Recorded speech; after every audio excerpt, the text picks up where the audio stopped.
बिस्मिल्लाहिर्रहमानिर्रहीम अस्सलाम वालेकुम। नाजरीन, हमने आपको एक बात बताई थी कि भारत चीन के खिलाफ बड़े लेवल पर साजिशें कर रहा था। भारत को सी पैक किसी भी सूरत बर्दाश्त नहीं है, इसीलिए भारत ने अफगानिस्तान में भी अपने कदम जमाए हुए थे।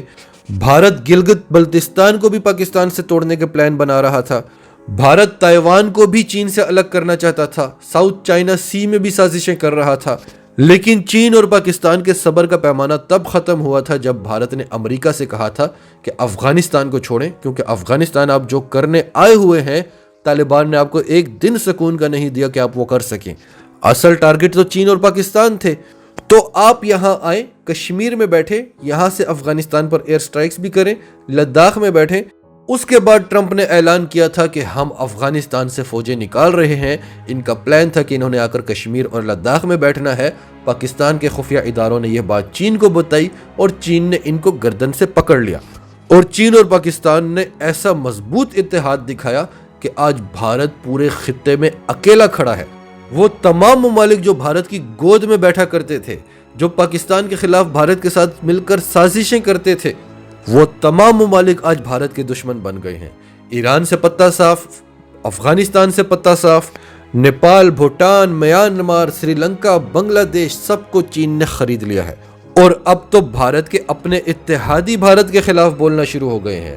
कभी अमेरिका से रिपोर्ट आ रही है, कभी जापान से रिपोर्ट आ रही है।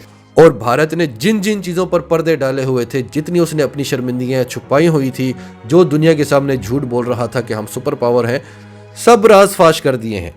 हमें तो झूठा कहते थे, अमेरिका को क्या कहेंगे, चीन को झूठा कहते थे, जापान को क्या कहेंगे, ये तो भारत के इत्तेहादी हैं। तो चीन और पाकिस्तान का इत्तेहाद और भारत को दीवार से लगाने के हवाले से हमारे पास दो बड़ी खबरें हैं। और दूसरी खबर तो बहुत ही बड़ी है और बड़ी खुशी की खबर है पाकिस्तान के लिए।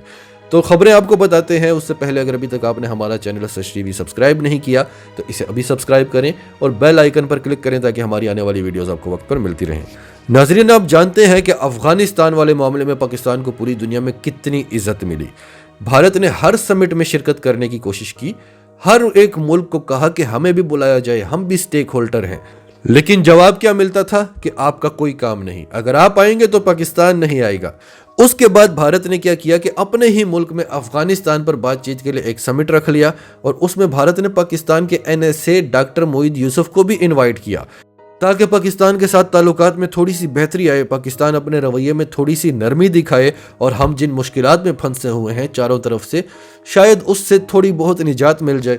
डॉक्टर मोईद यूसुफ ने तो कह दिया, वो हमने आपको बता दिया था कि मैं उस मुल्क में नहीं जाऊंगा अफगानिस्तान पर बात करने के लिए जो अफगानिस्तान में पीस स्पॉइलर रहा है, सबसे बड़ा पीस स्पॉइलर, यानी जिसकी वजह से अफगानिस्तान में अमन नहीं आ सका।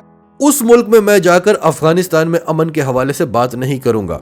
अब भारत का समिट तो यहीं पर नाकाम हो गया। भारत दुनिया को यह बताना चाहता था कि मेरी भी हैसियत है, देखो मेरे मुल्क में सब आ रहे हैं अफगानिस्तान पर बात करने के लिए।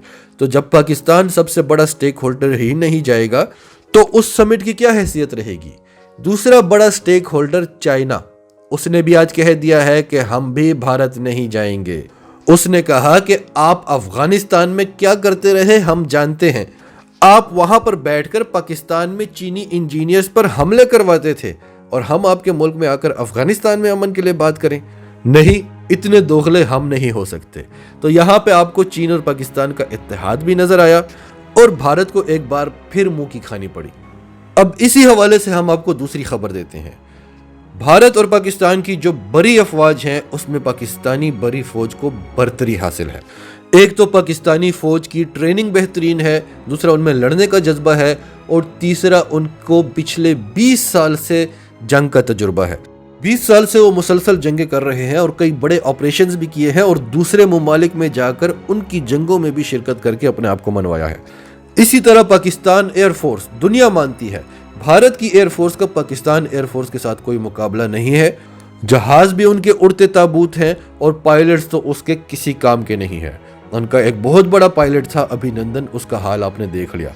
लेकिन अगर बहरी फौज की बात की जाए, नेवी की बात की जाए, तो टेक्नोलॉजी वाइज पाकिस्तान से भारत आगे है। लेकिन जब भी भारतीय नेवी ने पाकिस्तानी नेवी को बुरी नजर से देखा, पाकिस्तानी नेवी ने ऐसा जवाब दिया कि वो दुम दबाकर भागे। और टेक्नोलॉजी वाइज भारतीय नेवी पाकिस्तानी नेवी से इसलिए आगे है क्योंकि उनकी बहुत बड़ी सरहद समंदर को लगती है। हमारी छोटी सी सरहद है जो समंदर को लगती है। दूसरा, उन्होंने रूस से लीज पर अबदोज ली हुई है। एनीवेज, जब से सी पैक बना है, चीन की पूरी कोशिश है कि पाकिस्तान को हर तरह की टेक्नोलॉजी दी जाए कि पाकिस्तानी नेवी भी भारतीय नेवी से ऊपर हो जाए।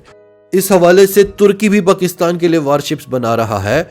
अब ताज़ा तरीन खबर यह है कि चीन ने पाकिस्तान को अब तक का सबसे बड़ा और जदीद तरीन जंगी जहाज फराहम कर दिया है। अब तक की सबसे बड़ी वारशिप जो चीन ने किसी और मुल्क को नहीं दी, वो चीन ने पाकिस्तान को दे दी है। इस बहरी जहाज को China state ship building corporation limited CSSC ने बनाया है और डिज़ाइन भी उसी ने किया है, और शंघाई में इसकी कमीशनिंग तकरीब के दौरान पाकिस्तान नेवी के हवाले कर दिया गया है। ये जहाज खास तौर पर पाक बहरिया के लिए बनाए जाने वाले 4 फ्रिगेट्स में से पहला जहाज है, यानी 3 और मिलने हैं, और इसके पास तकनीकी तौर पर जदीद और इंतहाई काबिल प्लेटफॉर्म है जो सतह आब, ज़ेरे आब और फिजा में अहदाफ को निशाना बनाने की सलाहियत रखता है। यानी इससे आप समंदर की गहराइयों में छुपी हुई खुफिया आबदोजों को भी निशाना बना सकते हैं, समंदरी सतह पर चलते हुए जहाज़ों को भी निशाना बना सकते हैं, और फिजा में उड़ने वाले जहाज़ों को भी आप निशाना बना सकते हैं। नाजरीन, आपकी सब के बारे में क्या राय है? कमेंट्स में अपनी राय का इजहार करते रहें, और अगर आप हमारे चैनल पर नए हैं तो अभी सच टीवी को सब्सक्राइब करें, सच टीवी फैमिली का हिस्सा बने, और हमारी वीडियोस पसंद आए तो उन्हें लाइक करें, शेयर करें, ताकि ज़्यादा से ज़्यादा लोगों तक ये मैसेजेस पहुँचते रहें।